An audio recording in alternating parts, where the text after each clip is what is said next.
연휴를 시작한 지난 토요일에 중동에서 쇼킹한 소식이 들렸죠. 하마스가 이스라엘을 침공을 했습니다. 자, 그리고 이스라엘은 이것을 전쟁으로 선언하면서 정말 긴장감이 지정학적 리스크, 지정학적 긴장감이 고조되고 있습니다. 자, 그런데요. 자, 우리가 주말을 보내고 연휴 보내고 월요일에 전 세계 금융시장, 그리고 오늘 우리나라 증시를 보게 되면 뭔가 차분하죠. 그 차분한 모습을 보다 보면요. 저는 이런 생각이 들었습니다. 주식시장에 과거 어떤 중동 이슈, 이러한 부분이 학습 효과로 나타나고 있는 것 같다라는 생각을 하게 됩니다. 자, 그런데요. 이 부분을 학습 효과니까, 이제 악재 소멸? 이렇게 이해하실 수도 있는데, 이거 조금 다른 관점으로 봐주시기 바라겠습니다. 자, 오늘 증시 토크에서는 이 점에 대해서 이야기 드리도록 하겠습니다. 구독, 좋아요, 알림 설정과 함께 증시 토크 시작하도록 하겠습니다. 자, 연휴 기간에 하마스의 이스라엘 침공 정말 충격적이었죠. 영상 하나하나가 너무 저한테도 충격적이었습니다. 민간인들을 납치해 가고 너무하지 않습니까? 자, 결국 이 하마스의 이스라엘 침공으로 예전 같으면은 로켓을 몇 발 쐈네 이런 얘기만 나왔을 텐데, 하마스 지상군이 들어오면서 가자 지구 주변, 그러니까 이스라엘 주변 이렇게 땅이 있으면 가자 지구가 요 남쪽에 있잖아요. 여기 주변에 이스라엘 정착존 일정 부분을 장악했다라는 이야기도 있고, 그리고 요 지역에 있는 사람들에 대한 포로로 납치해 가기도 하고 학살 이러한 일들이 지금 벌어지고 있지 않습니까? 자, 결국 이스라엘 총리는 초강경 발언과 함께 군사 행동을 시작을 했죠. 그리고 이제 주말을 보내고, 그리고 밤사이 뉴스 보다 보면은 미국의 항모 전단이 이스라엘로 급파됐다, 미국의 개입 가능성 등등이 언급이 되고 있는 상황입니다. 뉴스가 시시각각 변하고 있기 때문에 증시 토크 올라간 다음에도 또 다른 새로운 뉴스들이 등장하게 될 거예요.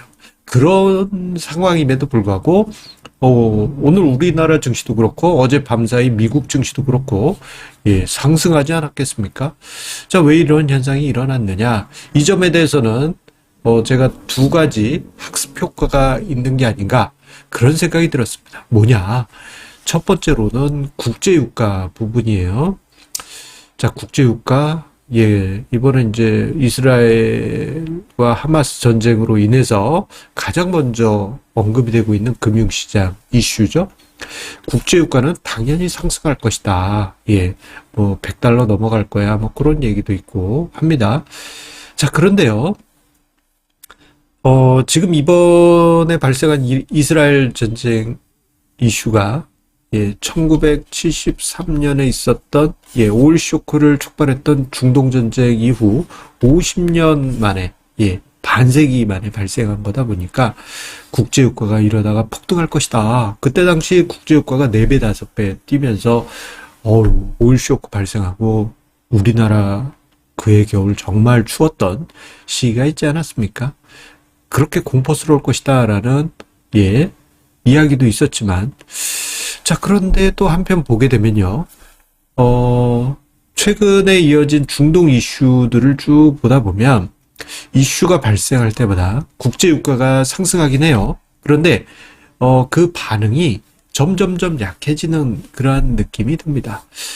예를 들어서 2010년 초에 아랍의 봄이라고 있었어요. 아랍의 봄이라고 중동 지역의 민주화 운동이 크게 일었는데, 그때 당시 이제 중동 불안이 발생하니까 국제유가가 70달러 선에서 100달러, 110달러를 넘어서기도 했어요. 생각해보면 급등한 거긴 하죠.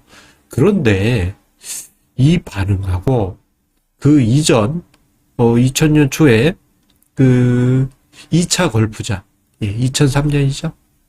2차 걸프전 후에 국제유가 상승한 거하고 비교해보면, 좀 생각보다 부담스러운 정도가 크게 줄어들어 있습니다.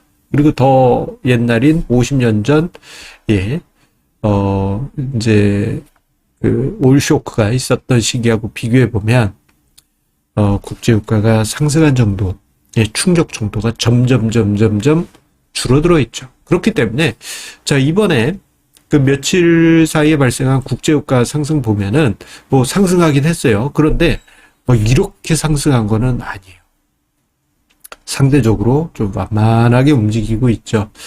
자, 그러다 보니까, 국제유가가 상대적으로 완만하네? 하니까 주식시장이 바로 반응이 나옵니다. 자, 주식시장. 여기 이제 지금 현재 상황 같은 경우에는 인플레이션 긴축하고 맞물려 있다라는 변수가 있긴 해요. 그러다 보니까 이제 국제유가가 천천히 상승하게 될 경우 긴축을 자극할 가능성이 좀 약해질 수는 있습니다. 그런데 흥미로운 점 중에 하나는 이 부분입니다. 국제유가 상승. 근데 전쟁인데 왜 증시가 어제 그제 그러니까 어제 미국 증시 상승하고 오늘 한국 증시 상승하지? 그 이면에는 국제유가의 상대적인 뭐 차분한 상승도 있겠지만 미군의 중동 개입 가능성도 큰 이유라고 생각해요. 이로 인한 학습 효과. 아니 무슨 학습 효과입니까? 라고 생각하실 수 있는데 과거 1, 2차 걸프전 때를 떠올려 보시면 됩니다. 미군이 중동에 개입했을 때 1차 걸프전 당시 91년 초 여기 들어간 다음에 증시는 장기 상승이 있었고요. 2003년 요때입니다. 2차 걸프전 있고 장기 상승장이 있었죠. 이러한 학습 효과가 있다 보니까 미군의 중동 개입이 이것도 긍정적인 호재가 아닐까라는 그렇게 생각하는 그러한 학습 효과를 대고봐 보는 그러한 투자 심리가 등장한 것으로 보여집니다. 그래서 증시가 상대적으로 강한 것이에요. 그도 그럴 것이 미군이 중동에 개입된다 그러면 뭐랍니까? 무기, 로켓 이거 쓸 때마다 다 돈이잖아요. 재정 지출이 발생하죠. 연준이 열심히 돈줄을 쬐다 하더라도 돈이 풀리기 때문에 그로 인해서 여러 가지 자금이 시중에 흘러드는 이러한 효과가 나타나게 되고 과거에는 장기 상승장의 원인이 되었습니다. 그러다 보니 이러한 효과가 또 나타나지 않을까? 미군의 항모 전단이 온다는데 이러한 기대가 발생할 것이죠. 물론 그때와 지금은 다릅니다. 왜 다르냐? 그때 1, 2차 걸프전 때는 기준금리가 하향 안정세였고 지금은 기준금리 왕창 올리고 떨굴까 말까 이러던 차죠. 큰 차이가 있어요. 그러다 보니까 이런 것 같아요. 학습 효과가 일단 단발적으로 일시적으로 확 나타난 것 같습니다. 어제 미국 증시 그리고 오늘 아시아권 증시에서 그렇기 때문에 향후 증시 흐름이 어떻게 될까 이런 부분을 생각해 보게 되면요. 일단 단기적으로는 과거의 학습 효과를 떠올리면서 상대적이란 것은 시장의 어떤 투자자들의 기대에 비해선 안정적인 분위기가 단기적으로는 나타날 것이라 봐요. 다만 전쟁이 단기적으로 끝나야 됩니다. 빨리 끝나야 돼요. 정말 빨리 끝나야 됩니다. 한 보름도 되지 않게. 과거 이라크전도 그냥 미군이 쫙 밀고 들어가서 끝났잖아요. 정말 빨리 끝났잖아요. 그랬을 때, 과거의 학습 효과로 인한 증시 안정이 가능합니다. 그런데, 이게 전쟁이, 장기화될 가능성이 커지고,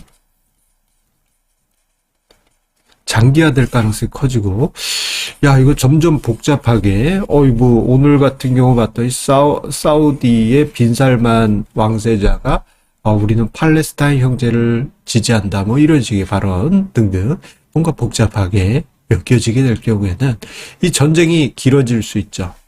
전쟁이 길어지게 될 경우에는 학습 효과가 점점점 옅어지면서 잊혀질 가능성이 큽니다. 왜냐? 전쟁이라는 그 자체만으로 불확실성이 크기 때문이죠. 전쟁이 결판 어떻게 날지 아무도 모르잖아요. 그리고 그 불똥이 어디로 튈지 아무도 모릅니다. 이런 불확실성이 있기 때문에 지금 이스라엘 하마스 전쟁이 단기간에 끝난다면 주식시장에 모멘텀을 줄 수 있겠지만 뭔가 길어지는 듯한 복잡한 양상이 나타나고 정말 길어질 경우에는 시장에 불확실성이 커지고 이에 따라서 학습 효과로 인해 나타난 증시의 상대적인 선방이 축소되거나 위축될 가능성이 큽니다. 이러한 점을 생각하시면서 시장을 보시기 바라겠습니다. 정리하자면 단기적으로는 증시 안정, 하지만 중장기적으로 전쟁이 지속된다 할 경우에는 불안한 이슈가 쭉 하고 올라올 가능성이 큽니다. 이걸 누가 예상할 수 있겠습니까? 아무도 예상할 수 없어요. 그저 시장의 시류를 보고 여러분들 계속 예의주시하시기 바라겠습니다. 한동안 시장에 불확실성을 키우는 변수가 아닐 수 없겠습니다.